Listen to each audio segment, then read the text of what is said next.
Hello everyone. आज आपको इस वीडियो में अमेजिंग फैक्ट्स के बारे में बताने जा रहे हैं। तो चलिए, फैक्ट्स नंबर 1।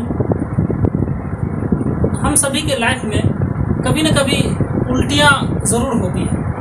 तो क्या आपको पता है कि उल्टियाँ होने से पहले हमें एक इंडिकेशन मिलता है, जो उल्टी आने से पहले लगभग 30 से 35 सेकंड पहले आपका मुंह जो है लार से भर जाता है। और ऐसा इसलिए होता है ताकि पेट के खतरनाक एसिड से मुंह को बचाया जा सके। और एक उल्टी आने का ये निशान भी है। अब चलिए फैक्ट नंबर 2।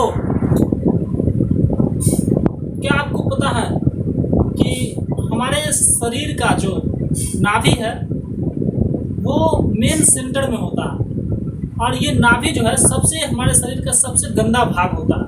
इसमें लगभग 1458 तरह के बैक्टीरिया पाया जाता है। इसलिए आप लोग सावधान रहें। अपने नाभि को में अंगुली डाल करके पहले उसको साबुन से धोए, उसके बाद ही उसका इस्तेमाल किया करें।